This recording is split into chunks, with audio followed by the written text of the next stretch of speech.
Hello mga kacharis! Welcome back sa aking mini cooking vlog. Magluluto ako ng chicken.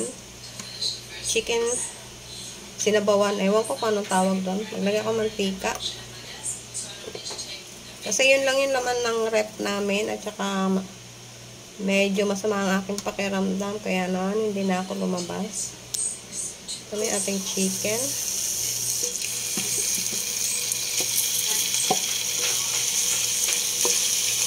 Kalahating kilo lang yan mga kacharis.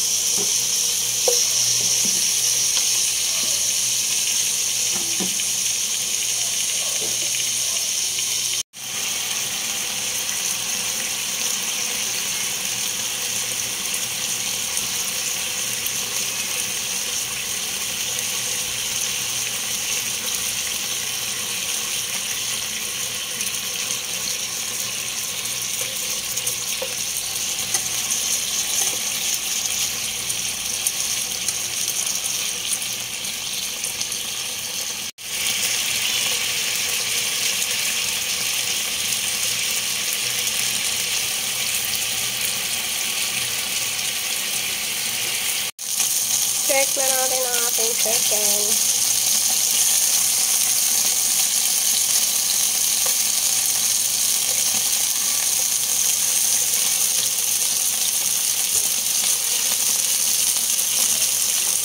Pwede na natin ilagay yung mga bawang. I-gilis ko lang yung mga chicken para dito na rin ako mag-isa. Hindi ako ng bawang.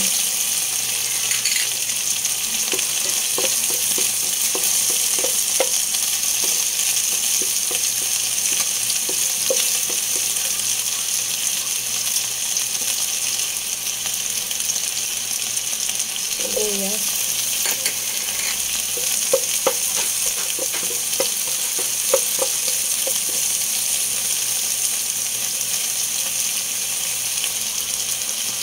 Lagay ko na rin yung luya.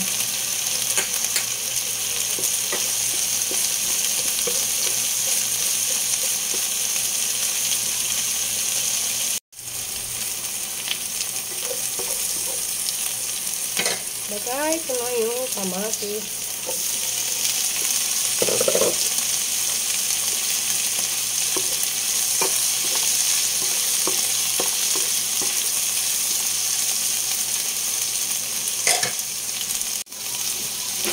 Mix na natin mga kacharis para na mag-bonding together sila charot. Ayun, alam ko na yung recipe na to, kinamatisan pala. Chicken kinamatisan. Alam nyo mga kacharis, paulit-ulit ang aking recipe. Puro chicken kasi, more on chicken kasi talaga kami dito sa bahay. Yan. Siyempre, takpan natin para yung kamatis ay yun na yun. Mga kacharis, naglagay na pala ako ng pampalasa. Hindi ko lang na-videohan, hindi pala nakaplay yung aking cellphone. Sino nakaka-relate ng ganito pag nag-video? Siyempre, check na natin ang ating recipe na chicken. Always chicken ba mga dal? Maglagay tayo ng sele. Yan lang ang sele ko na available. Ang hirap naman kasi maglabas-labas pag naulan-ulan. Tapos, ilalagay ko na yung repolyo. Ayan ko muna siya magtubig.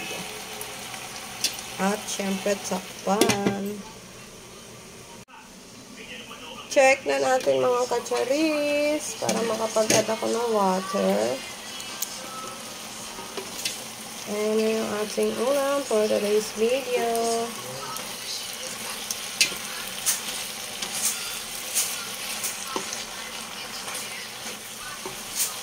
O, diba? May ulam na tayo mga kacharis.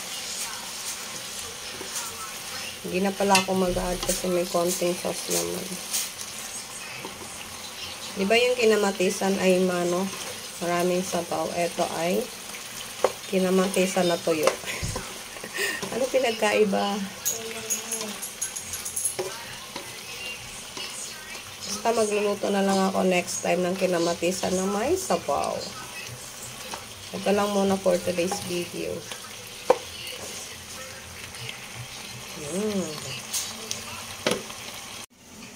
Last check natin mga kacharis.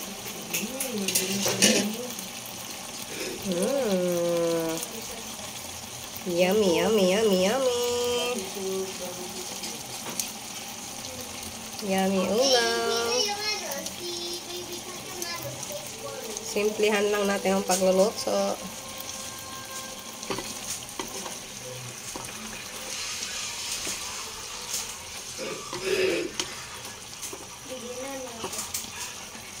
Patayin ko na yung apoy.